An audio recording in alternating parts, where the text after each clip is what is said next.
All right, what an interesting case, and the trial is expected to begin in early December. We will cover it here live, gavel to gavel. It's definitely one I'm looking forward to unfolding. I want to bring in my guest now, Matt Mangino. He joins me via Skype. And Mr. Mangino, are you there? So tell me, I know you looked a little bit in the facts of this case. It really is like out of these crazy movies. You can't believe, here's this woman, her husband, Mike Williams, there his picture of him missing. Everyone thought he just went on a hunting trip and was missing and was eaten by alligators.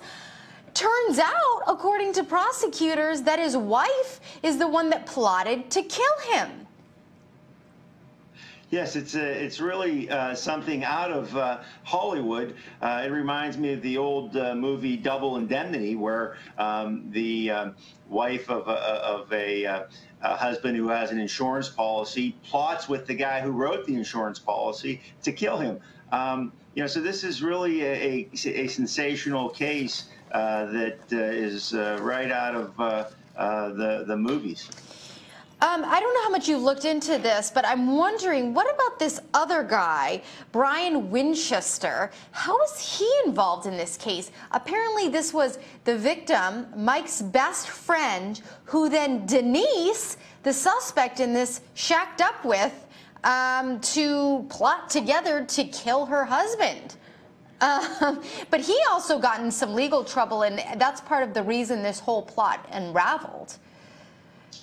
Well, right. He marries Denise 3 years after Mike disappears. Their relationship begins to founder, and he's now worried that Denise is going to spill the beans about their plan to kill his friend and her husband, and the case begins to unravel.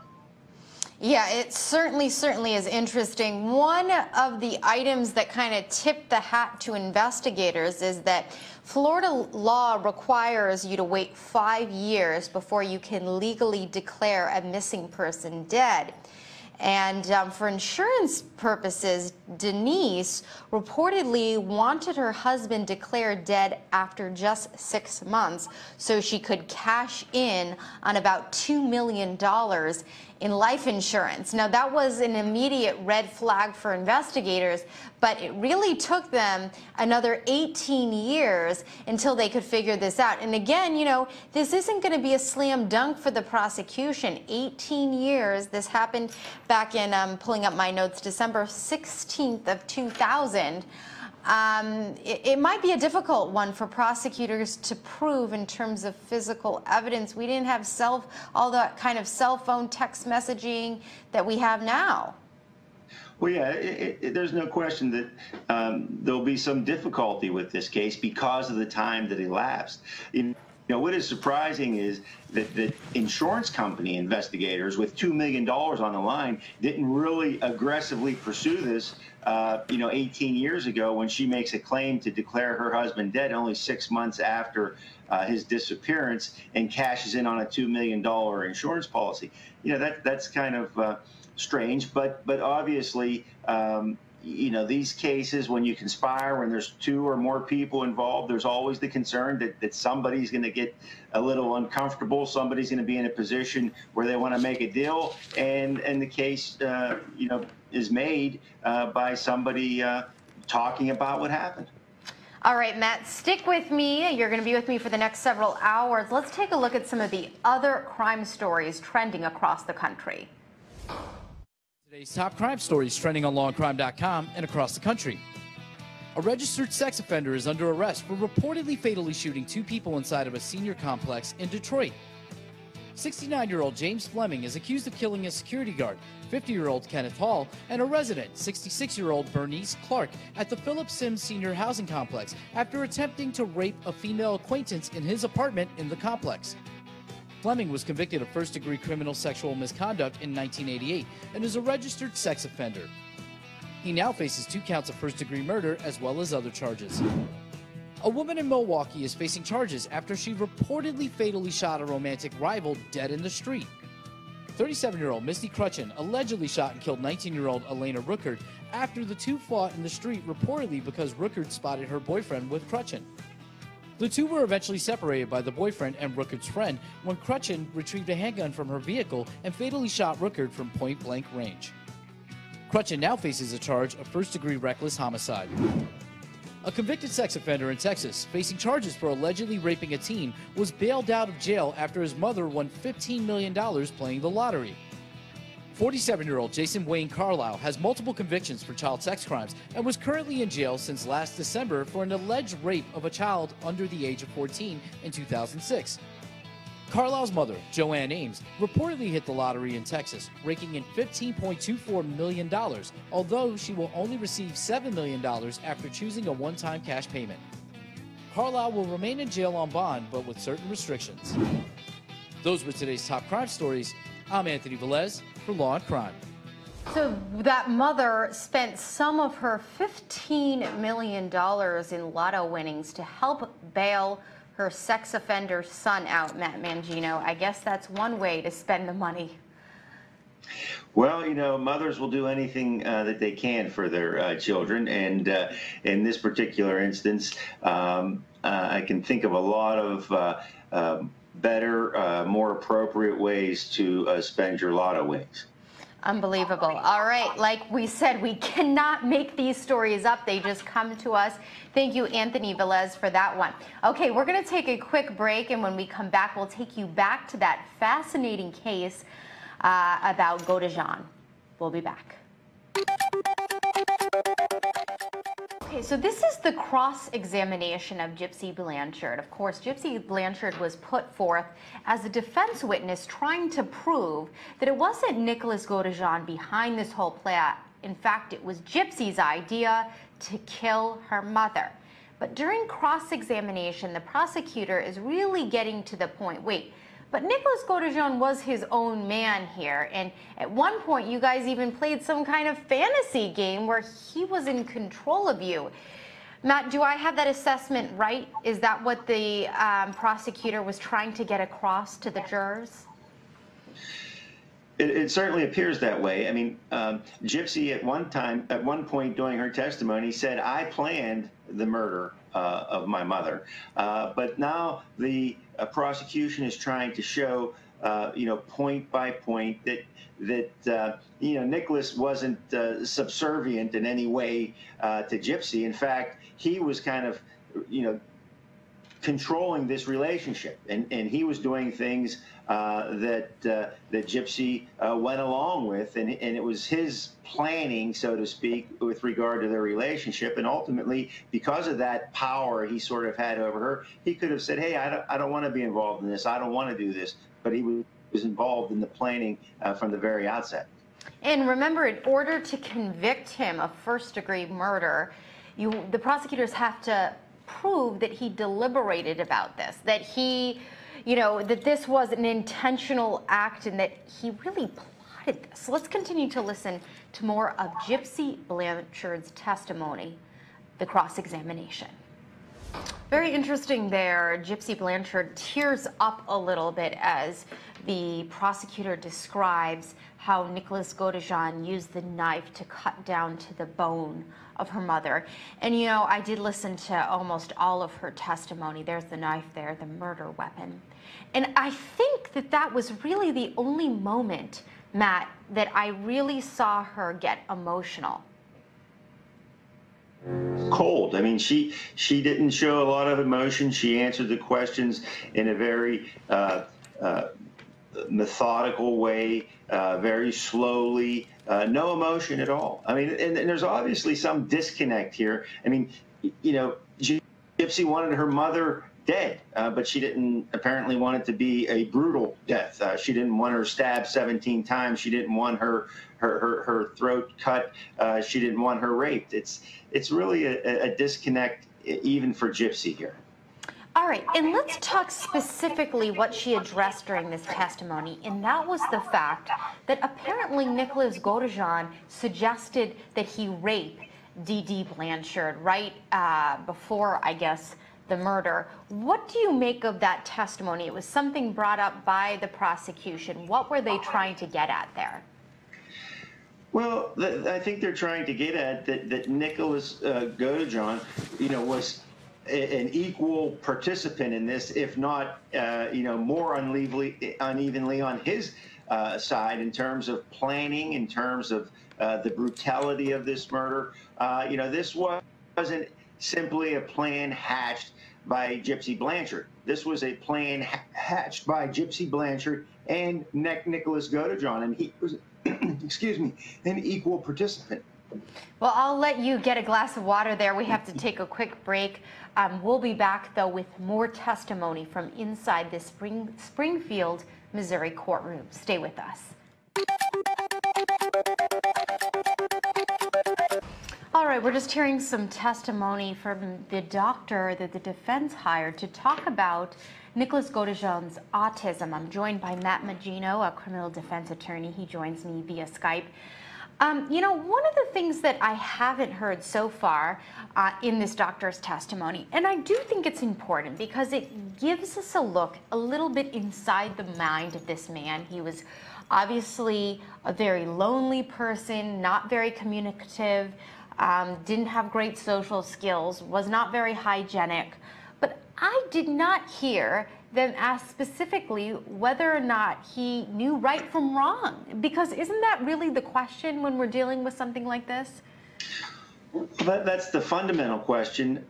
He's charged with first-degree murder, which is an intentional act with deliberation. We didn't really hear anything that pointed to that he had diminished capacity to the point where, he could not deliberate about this killing. Certainly the story, the background is sad. I mean, he moved around a lot. He had difficulty in school. But those issues don't lend themselves to a defense that somehow his diminished capacity kept him from deliberating with regard to this murder. And so that's what's missing here. Yeah, and during some of that jailhouse interview, there you can see him. That's what he looked like. He was talking to a reporter during this. Obviously, he's really let his appearance go. He didn't shave. He looks like a mess there. I think, and of course, when this doctor evaluated him, this is what he was seeing. But again, when you add together these pieces, unfortunately, a lot of people have autism. A lot of people have Asperger's, and most of those people don't go out and murder people. And, for the defense to try to justify this as some kind of, I guess, excuse for his actions, I think is going to potentially come off as quite maddening for the jurors. This testimony seems more appropriate for a mitigation aspect of a penalty phase of a hearing. Not necessarily going to the fundamental issue. Did he have the mental capacity to deliberate? And this testimony, while sympathetic at times, while really paints a picture of a troubled young person who has Asperger's, who has autism spectrum disorder, that does not lead to the fundamental question that the jurors want to know. Was his capacity limited to the point that he couldn't deliberate about this murder? And if you don't provide any evidence or any testimony to support that, then it leaves this question of first-degree murder wide open in this case. All right, absolutely. This is just one of those fascinating cases because the story in itself is so unbelievable. And, even the defendants, Gypsy Blanchard and this guy, you do have a little bit of sympathy for them in terms of their lives. Obviously not what they did. We're going to take a quick break here on the Law&Crime Network, but we're going to continue to follow this case, and we're very close to the jurors' ultimate verdict, and we'll play that for you here on the Law&Crime Network. Stay with us.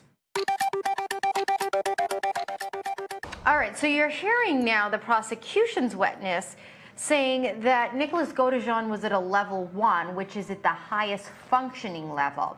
I want to bring in back my guest, Matt. He's been with me this afternoon. Matt Mangino via Skype. Does that make a difference that you have two experts here, one for the defense and one for the prosecution, making somewhat of a different assessment on the defendant? Well, you would expect that. Obviously, the defense expert is going to provide as much as he can information that's going to be favorable to this issue of diminished capacity for the defendant. And obviously, the prosecution's expert is going to say something different. They're not completely different. Obviously, both of them diagnose Nicholas on the autism spectrum, but the expert for the prosecution says that he's high functioning, and the defense's witness says that he is high on his evaluation of his symptoms of autism spectrum. So it's not surprising that you're going to have witnesses have differing opinions with regard to their expert analysis. But at the end of the day, all that aside, the differences in the expert analysis, both sides paid these people to be there. The jurors know that. What do we learn from that, and what does it mean for the defense? Can the defense get over the hurdle and try to prove that this guy really didn't know what he was doing when he killed D.D. Blanchard? Dr. Frank's test. Yes. What did you well thought out, but it doesn't get to the fundamental issue, as we said earlier. Can Nicholas Godejohn, does he have the ability to deliberate before this killing? There's no question that he killed him. No one says anything contrary to that. But did he have the ability, did he have the capacity to deliberate prior to the killing? And I haven't heard anything from Dr. Franks that says that he didn't. And that is the most important question in this case. Absolutely. Okay, we have to take a quick break here on the Law and Crime Trial Network. We'll take you back inside the courtroom in just a few minutes. Stay with us.